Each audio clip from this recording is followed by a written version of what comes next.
ఏపీలో కూటమి సర్కార్ వైసీపీ పునాదులను కూడా పెకిలించే ప్రయత్నం చేస్తోందా? వచ్చే ఎన్నికల్లో వైసీపీకి ఎక్కడా అవకాశం ఇవ్వకుండా సీఎం చంద్రబాబు పక్కా ప్లాన్తో ముందుకు వెళ్తున్నారా? ఇందులో భాగంగా ఇప్పుడు ఉమ్మడి తూర్పుగోదావరి జిల్లాపై కన్నేశారా? ఎలాగైనా సరే జెడ్పీ పీఠంపై తెలుగుదేశం జెండా ఎగరవేసేందుకు ప్లాన్ రెడీ చేస్తున్నారా? అసలు మెజారిటీ లేని జెడ్పీ పీఠాన్ని తెలుగుదేశం పార్టీ ఎలా దక్కించుకోబోతోంది? Let's watch this story.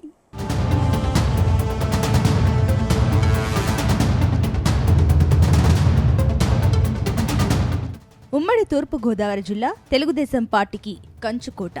గత అసెంబ్లీ ఎన్నికల్లో ఉమ్మడి జిల్లాను కూటమి పార్టీలు క్లీన్ స్వీప్ చేశాయి. కానీ జెడ్పీ పీఠం మాత్రం వైసీపీ ఖాతాలో ఉండిపోయింది. దాంతో ఎలాగైనా జెడ్పీ సీటును కైవసం చేసుకునేందుకు టీడీపీ నేతలు పావులు కదుపుతున్నారు. అయితే జెడ్పీ చైర్మన్ పోస్టును దక్కించుకోవాలంటే, అవిశ్వాస తీర్మానం పెట్టాలంటే 4 సంవత్సరాల కాల పరిమితి ముగియాలి. గతంలో వైఎస్ రాజశేఖర రెడ్డి సీఎంగా ఉన్నప్పుడు ఈ చట్టం తెచ్చారు. ఈ ఏడాది సెప్టెంబర్ నెలలో జిల్లా పరిషత్లకు 4 ఏళ్ల కాల పరిమితి ముగియనుంది.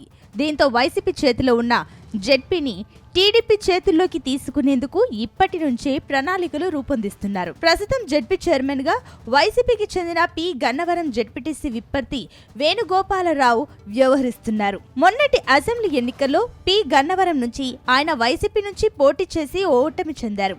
అప్పటి నుంచి ఆయనను దింపేయాలన్నది కూటమి లక్ష్యంగా పెట్టుకుంది. పైగా ఉమ్మడి తూర్పుగోదావరి జెడ్పీ చైర్మన్ అంటే అదో పెద్ద హోదాగా భావిస్తారు. ఈ నేపథ్యంలో సెప్టెంబర్తో 4 ఏళ్ల కాలపరిమితి ముగుస్తున్న జెడ్పీ పీఠంపై టీడీపీ జెండాను ఎలాగైనా ఎగరవేసేలా ప్లాన్ చేస్తున్నారు. దీనికోసం జనసేన మద్దతు కూడా తీసుకోవాలని నిర్ణయించినట్టు తెలుస్తోంది.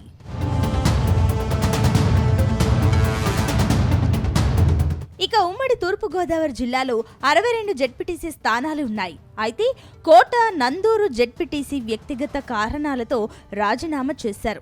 రాజమండ్రి రూరల్కు కోర్టు కేసులతో ఎన్నిక జరగలేదు. ఇక కడియం నుంచి పోటీ చేసిన జనసేన అభ్యర్థి గెలిచినప్పటికీ అప్పటికే ఆ అభ్యర్థి సర్పంచ్గా ఉండడంతో జెడ్పీటీసీ పదవికి రాజీనామా చేశారు. మిగిలిన 59 మంది కూడా వైసీపీ వారే. దీంతో రాష్ట్రంలో అధికారం మారినప్పటికీ జెడ్పీలో మాత్రం వైసీపీ అనుకున్నదే జరుగుతోంది. తరచూ అధికార పార్టీని ఇబ్బంది పెడుతోంది.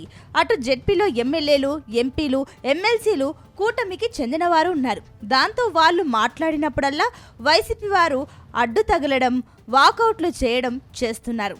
ఇది కంటకింపుగా మారిందని చర్చ జరుగుతుంది. ఈ నేపథ్యంలో అవిశ్వాసం పెట్టి తీరాలని నిర్ణయించారు. ఈ నెలలోనే జెడ్పీ సమావేశం నిర్వహించారు. తిరిగి 3 నెలల తర్వాత ఈ సమావేశం జరుగుతుంది.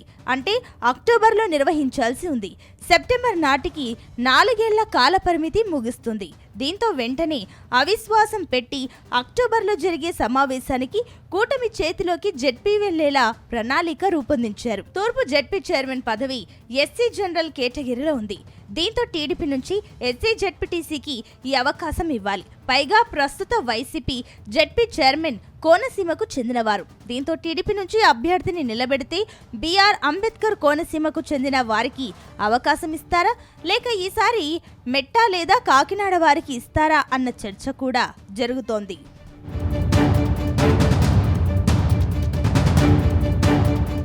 మరోవైపు 3 నెలల క్రితం వైసీపీకి చెందిన పిఠాపురం మాజీ ఎమ్మెల్యే పెండెం దొరబాబుతో పాటు Pithapuram YCP ZPTC, ZP vice chairman Anubabu కూడా జనసేనలో చేరిపోయారు.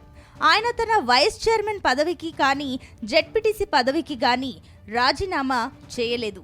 ఆయన జనసేన అభ్యర్థిగానే కొనసాగుతున్నారు. అలాగే మరో వైస్ చైర్మన్ వైసీపీలో ఉన్నారు.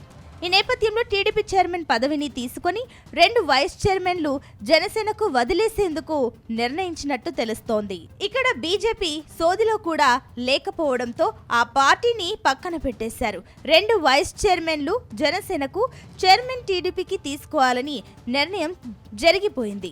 మరోవైపు 59 మంది సభ్యులకు గాను ఒకరు జనసేనలో ఉన్నారు. మరో 58 మంది అంటే కనీసం 30 మంది సభ్యులు మద్దతు కూటమికి అవసరం ఉంటుంది. అంతకు మించి పార్టీలో చేరేందుకు జెడ్పీటీసీలు సిద్ధంగా ఉన్నారని, తమతో టచ్లో ఉన్నారని టీడీపీ కీలక నాయకులు చెప్తున్నారు. అటు కాకినాడ, బిఆర్ అంబేద్కర్ కోనసీమ, తూర్పుగోదావరి జిల్లాలకు చెందిన టీడీపీ ప్రజా ప్రతినిధులు ఇదే విషయాన్ని పదే పదే ప్రస్తావిస్తున్నారు. అయితే కాకినాడ జిల్లా నుంచి మంత్రిగా పవన్ కళ్యాణ్ ఉండడంతో ఆయన పట్టించుకోవడం లేదు.